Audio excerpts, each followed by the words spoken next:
नमस्कार दोस्तों, Agnivesh coaching classes के YouTube चैनल पर आप सभी का एक बार फिर से बहुत बहुत स्वागत है। आज की इस वीडियो में मैं आपको एक नया टॉपिक पढ़ाने वाला हूं और आज का ये जो टॉपिक है वो ये है कि रा के रूप, यानी हिंदी वर्णमाला में जो अंतस्थ वर्ण के अंतर्गत यानी या रा लावा ये जो चार वर्ण आते हैं अंतस्थ वर्ग यानी अंतस्थ वर्ण ही कह लीजिए, तो उसमें जो रा आता है उसके कितने और रूप हो सकते हैं, यानी सामान्य रा के अतिरिक्त और कितने रूप हो सकते हैं उसी पर हम लोग चर्चा करेंगे। देखिए रा के रूप ये देखिए इसी प्रकार से है, इनको इनका प्रयोग कैसे कैसे शब्दों में होता है, इनका नाम क्या है, इस पर हम लोग चर्चा करने वाले हैं। यह वीडियो आपके लिए काफी महत्वपूर्ण होने वाला है। तो सबसे पहले हम इस रा के बारे में चर्चा करेंगे। ध्यान दीजिए, बहुत ही कम समय में ध्यान दीजिए। ये जो रा है ये सामान्य रा कहते हैं इसको, इसमें कोई दिक्कत नहीं है। इसका निर्माण देखिए कैसे होता है, आधा रा प्लस छोटा आ, बस हो गया क्या रा, बस। अब आइए हम बात करते हैं इसका प्रयोग कैसे होता है। जैसे लिखा है रजत, रगड़, रमजान, रमेश, राकेश, तो यानी ऐसे शब्दों में देखिए जो सामान्य रूप से प्रयोग हो रहा है ये सामान्य रा ही है। इसको आप लोग बहुत दिनों से जान रहे होंगे, ऐसा नहीं है कि मैं आज बता रहा हूं तभी आप जान रहे हैं। जो सामान्य रूप से प्रयोग किया जाता है रा वो एक ये हो गया। अब आइए मैं देखिए एक नियम तो ये हो गया रा का सामान्य प्रयोग। अब आइए मैं आपको दूसरा रा के बारे में बताता हूं। पहला तो ये हो गया, दूसरा हो गया ये वाला। इसका नाम क्या है, इसको कहते हैं, बहुत लोग कहते हैं चुरकिहावा रा, लेकिन ये गलत है। इसको कहते हैं रेफ रा, रेफ, रेफ। और इसका जो देखिए मात्रा जो ऐसी है, कैसे मतलब रा का प्रयोग कैसे होता है, देखिए मात्रा नहीं कह सकते, इसका सिंबल जो है ये रा। तो रेफ रा का प्रयोग यानी ये भी रा का एक ही प्रकार है। ऐसा नहीं है कि ये रा जो है ये अलग है, ये रा का ही एक रूप ये भी है। तो इसका जो नाम है वो ये है, इसको कहते हैं रेफ रा। यानी ये जो रा है ये रगड़ कर निकलता है, यानी मुख से ये क्या होता है रगड़ कर निकलता है। कैसे मैं आपको बता दूं, जैसे लिखा है ऐसे आप लिख दिए मुर्गा। तो ये देखिए ये शब्दावली में जो शब्दों में यानी किताबों में लिखा जाता है उच्चारण की दृष्टि से हम कह सकते हैं ये गलत लिखा है। तो इसको सही रूप में हम कैसे लिखेंगे, देखिए ऐसे लिख दी, ये जो रा है ये इसी पर चला जाएगा। अब आपका हो गया मुर्गा। देखिए ऐसा नहीं कहना मुर्गा, अगर आप यहां पर हटा के ऐसे कहते हैं तो ये हो गया मुर्गा, मुर्गा। लेकिन ऐसा नहीं कहा जाता है, कहा कहा जाता है मुर्गा, मुर्गा। देखिए रा में झंझनाहट उत्पन्न हो रही है, मुर्गा। जैसे आपको लिखा है यहां पे लिखा है ऐसे, तो ये कार्य अगर लिखेंगे तो ये गलत है, क्योंकि ये क्या है, ये ऐसे आपको किताबों में नहीं मिलेगा। ये इसका जो है ये लिखावट ही गड़बड़ है। इसको लिखेंगे कैसे, हम ऐसे लिखेंगे, ये देखिए कार्य। अगर कहना है कैसे कहेंगे कार्य। देखिए इस रा का उच्चारण बहुत कम समय में और वो भी रगड़ के साथ, मुंह में रगड़ के साथ, इसीलिए तो इसको रेफ रा कहते हैं। कार्य क्या कहेंगे, कार्य। आगे मैं आपको और बता दूंगा। लिखा है देखिए, ये लिखा है, देखिए मैं इधर जो लिख रहा हूं ये गलत है, शुद्ध में लिख के और उच्चारण की दृष्टि से आपको बताने का प्रयास कर रहा हूं। देखिए ये क्या है, ऐसे लिखा जाएगा धर्म। क्या कहा जाएगा, धर्म। ये क्या है, ये है कर्म। देखिए ये जो रा ऊपर लग रहा है इसी को हम क्या कहते हैं, रेफ रा कहते हैं। बहुत शब्दों में इनका प्रयोग किया जाता है। मैं आपको और बता दूं, ध्यान दीजिए, जैसे लिखा है अंतरराष्ट्रीय, ये गलत है। बहुत लोग ये परेशान रहते हैं कि ये रा लगाएं कहां, तो मैं आपको बता दूं बहुत सरल इसका जुगाड़ है। जैसे जिस वर्ण के बाद उस रा का उच्चारण यानी रेफ का उच्चारण उसी के अगले वर्ण पर हम उसको लगा देंगे, भ्रमित नहीं होना है। जैसे लिखा है अंतर, फिर उसके बाद हो रहा है राष्ट्रीय, यानी अंतर और राष्ट्रीय के बीच में देखिए ता के बाद एक रा आ रहा है अंतर, तो ये रा इस पर नहीं लगेगा, जाके इसी पर लग जाएगा, हो गया। अंतरराष्ट्रीय, यानी ता के बाद ये जो है रेफ रा यानी आधा रा आ रहा है, तो इसके बाद वाले वर्ड पर यानी अंतर यहाँ पे आया रा और इसी रा के ऊपर लग जाएगा। ध्यान दीजिए। अब चाहे ये ना सोचिए कि अगर देखिए ऐसे मान लिखा है कार्यों, आपने लिखा कार्यों, तो यहाँ पर ऐसा नहीं, यहाँ पर भी लग जाएगा। ना सोचिए कि इस पर एक मात्रा लगी है तो नहीं लगेगा, यहाँ पर एक मात्रा लगी है तब भी लगेगा, उसका अपना एक स्थान ही है।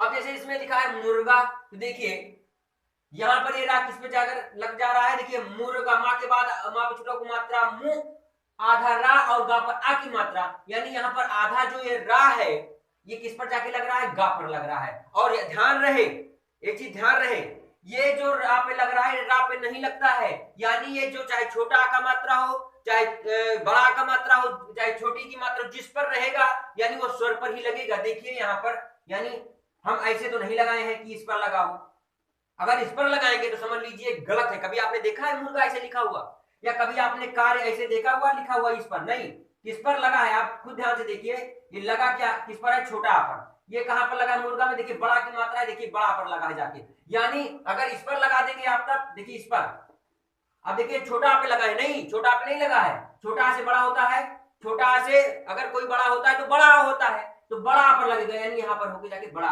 देखिए सब पर छोटा छोटा, यानी ये जो रा है, ये जो रेफ रा है, इसका प्रयोग कहां पर होता है, यानी ये जो मात्राएं होती हैं, यानी स्वर की जो मात्राएं होती हैं उन्हीं पर इनका प्रयोग किया जाएगा, ना कि व्यंजन पर। व्यंजन पर कभी नहीं होगा, और अगर आप करेंगे, जबरदस्ती करेंगे तो गलत हो जाएगा। जैसे कर दीजिए, अब यहाँ पर लगा दीजिए इसे, अब किताबों में देखेंगे कि लगा है, इसे नहीं लगा होगा, तो यानी यहाँ पर नहीं लगेगा। जो यहाँ पर छोटी बड़ी छोटा बड़ा, यानी मैं कह रहा हूं यानी जो स्वर होगा उसी पर यहाँ पर ये मात्रा लगेगी। तो बात आपको समझ में आ गई कि नहीं?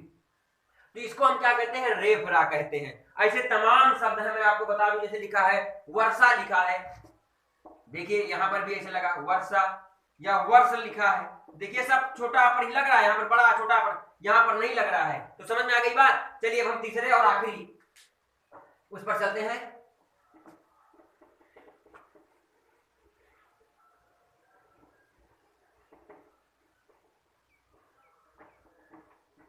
तीसरा जो रा है, ये दोनों एक साथ और एक नाम से बुलाए जाते हैं, इसका है पदेन रा।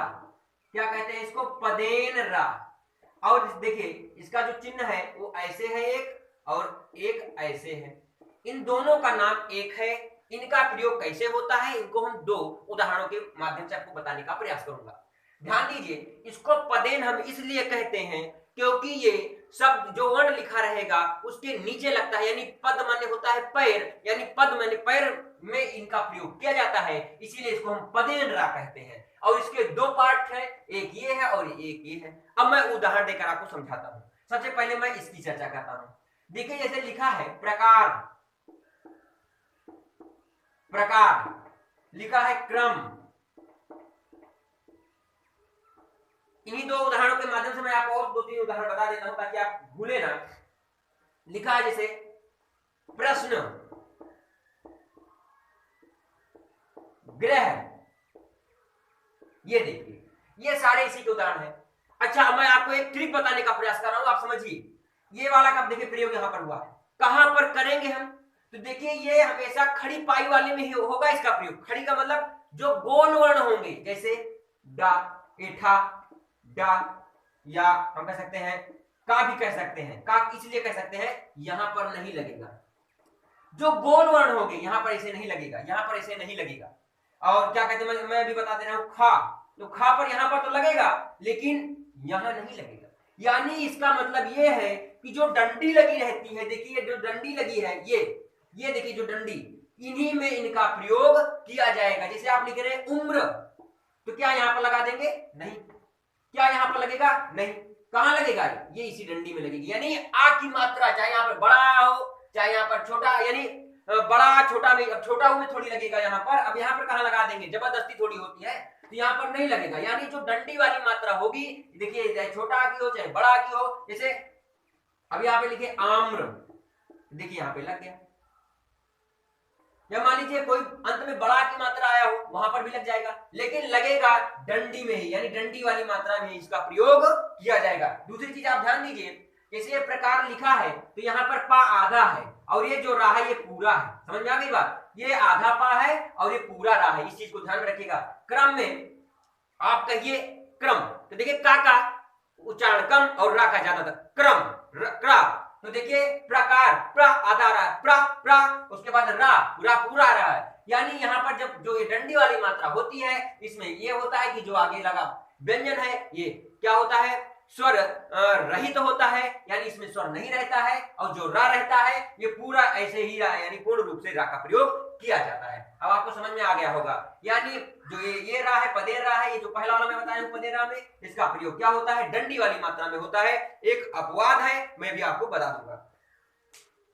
चलिए मैं आपको दूसरा रा बता रहा हूं, ये वाला। इसका प्रयोग कहां पर होता है, इसका प्रयोग गोल वाले वर्ण में होता है। जैसे गोल का मतलब जैसे लिखा है ड्रम, देखिए इसको गोल गोलू मोलू वर्ण कह सकते हो, ड्रम या राष्ट्रीय ड्रम, या मैं और ड्रामा ट्रक, देखिए ड्रामा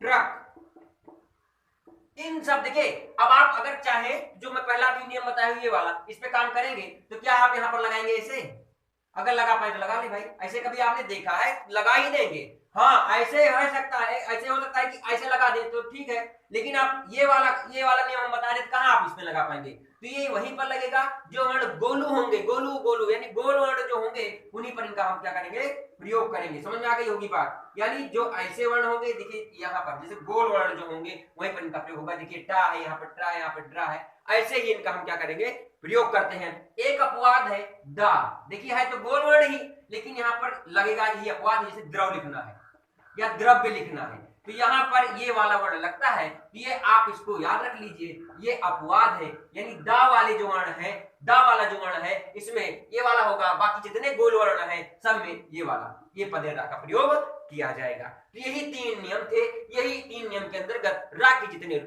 रूप थे मैंने आपको बता दिया। मैं जरूरी नहीं है यहाँ पे आपको 100 उदाहरण बताऊं, एक उदाहरण से आपको मैं समझाने का प्रयास करता हूं। जैसे जैसे शब्द मिलेंगे आप बताएंगे कि वहां पर रेप रहा है, सामान्य रहा है, कि वहां पर पदेन रहा है। तो पदेन रा वाले, जैसे मैं एक बार फिर से सब तीनों का उदाहरण एक बार बता देता हूं, फिर से देखिए,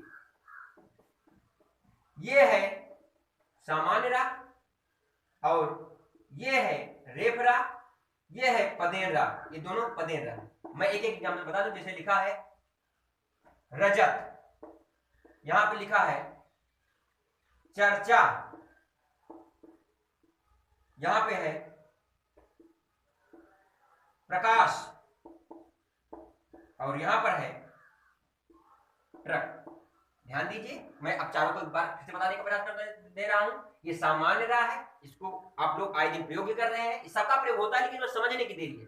यहाँ पर ये जो है इसको रेफरा कहते हैं, इसको हम रेफरा कहते हैं। देखिए इसका प्रयोग मात्रा पर ही होता है, स्वर वाली मात्रा पर होता है, व्यंजन पर नहीं होता है। अगर आप ऐसे लिखेंगे, मैं फिर से बताने का प्रयास कर दे रहा हूं, अगर आप यहाँ पे लगा देंगे उल्टा सीधा तो गलत हो जाएगा। यानी जो वर्ण आए उसके बाद अगर रेफरा आता है, तुरंत उसके अगले वाले वर्ण पर जो मात्रा लगी रहेगी उसी पर इसका प्रयोग हो जाएगा। यहाँ पर देखिए, और ये है देखिए प्रकाश, ये पदेन रा है जिसमें खड़ी मात्रा रहती है, वहां पर ये रा होता है, ये पदेन रा का प्रयोग होता है। जहां पर गोलू मोलू वाले वर्ण होते हैं वहां पर इस वाला ये पदेन रा का प्रयोग होता है। तो बात समझ में आ गई होगी। एक अपवाद है दा, ये गोलू मोलू वर्ण है, यहाँ पर हम इसको ऐसे नहीं कर सकते क्योंकि गलत हो जाएगा। यहाँ पर ये गोलू मोलू होते हुए भी ये वाला वर्ण यहाँ पर प्रयोग किया जाएगा, यानी ये वाला पदेन रा। तो ये एक अपवाद है। मैं उम्मीद करता हूं कि आपको अच्छे से समझ में आ गई होगी ये बात। तो मिलते हैं अगले वीडियो में शुद्ध वर्तनी के साथ, तब तक के लिए आप लोगों का बहुत बहुत धन्यवाद।